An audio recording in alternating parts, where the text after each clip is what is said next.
On dit que l'amour n'a pas d'âge, et que l'amour est aveugle. Est-ce vrai? Autant d'expressions qui nous reflètent. Voici les 10 couples improbables que nous allons vous présenter ici. C'est parti. Suzanne Niogu et Philippe Elling. Suzanne Niogu Elling a déclaré que les gens jugeaient son amour pour Philippe Elling sans savoir qu'elle avait toujours travaillé avec beaucoup de personnes handicapées. Elle a déménagé en Australie et s'est inscrite pour obtenir un diplôme en travail avec les personnes handicapées, après quoi elle a postulé pour un emploi sur le lieu de travail de Monsieur Elling. Monsieur Elling lui a demandé de sortir par email après l'entretien, et ils ont échangé des contacts et sont ensuite sortis ensemble lors de leur premier rendez-vous. La nôtre est une histoire de coup de foudre. Rien chez lui ne me dérangeait, surtout parce que j'avais eu des relations avec de nombreuses personnes handicapées pendant mes études, dit-elle. Le couple s'est fiancé exactement 6 mois plus tard. Les parents de la mariée ont approuvé leur projet de mariage. Ils m'ont immédiatement donné leur bénédiction. Ils étaient tout à fait d'accord avec notre décision, et Maï surtout parce qu'ils savaient à quel point j'étais passionné par l'aide aux personnes handicapées. J'étais en extase, a-t-elle déclaré. Le couple s'est marié lors d'un mariage dans un jardin à thème rouge à Adélaïde et les photos ont été largement partagées en ligne, suscitant des réactions mitigées. Les gens ont dit que je l'avais fait uniquement parce que je voulais obtenir de l'argent de lui, mais je m'attendais en quelque sorte à cette réaction de leur part. J'étais très détendu et préparé pour cela. J'ai été rassuré de savoir que notre union a été ordonnée par Dieu, a-t-elle déclaré. Quentin Dehart et Anastasia Recross. Ces deux-là se sont bien trouvés. Quentin Dehart, un Français qui veut à tout prix ressembler à Ken, vit avec Anastasia Recross, une jeune Russe qui rêve de se transformer en Barbie. Comme ils l'ont raconté au Daily Mail, les amoureux se sont rencontrés en 2013 lors d'une grande fête sur un yacht. Guy Apelgre et Tim Columbia.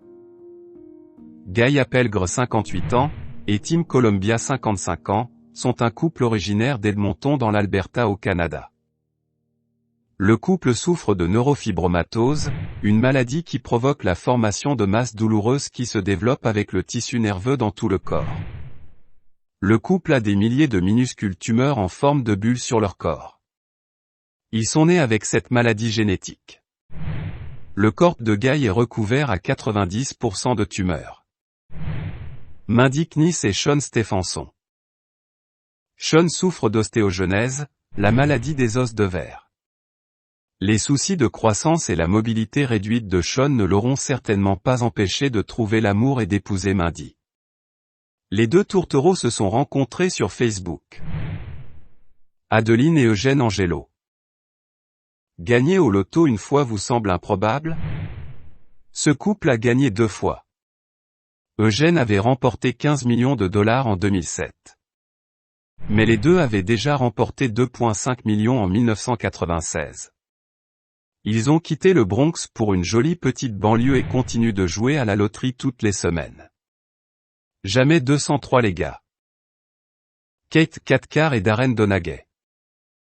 Kate a été moquée toute son enfance parce qu'elle n'était pas jolie. Les enfants sont méchants. Aujourd'hui, elle est mannequin et ressemble à une Barbie à taille humaine. Elle ne sort pourtant pas avec Ken. L'amour gagne toujours. Ahmed Muhammad Dor et Safia Abdulé. Ahmed vit en Somalie et prouve que l'amour n'a pas LDH. Il a 112 ans et a épousé Safia lorsqu'elle n'avait que 17 ans. Erika Labrie et la Tour Eiffel. Erika est le genre de femme qui aime les choses, les objets. Je ne sais pas si cela a un nom. Quoi qu'il en soit, elle est aujourd'hui mariée à la Tour Eiffel.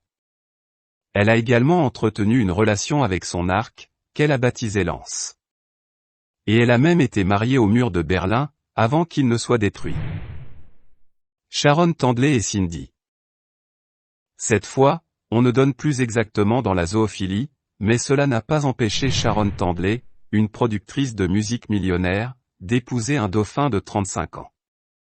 Oui, c'est un mâle, et oui, il s'appelle bien Cindy. Y a que ça qui vous choque? Shadil défie et Sarinya Ankamsouk. Shadil a épousé sa petite amie après qu'elle soit morte dans un accident de voiture. La jeune femme est décédée plusieurs semaines avant la cérémonie. Il a souhaité malgré tout épouser la défunte. Ironie du sort? Elle le tannait depuis un moment pour le mariage, mais il ne voulait pas car il ne se sentait pas prêt. Un peu facile mec, mais tu t'en sors bien.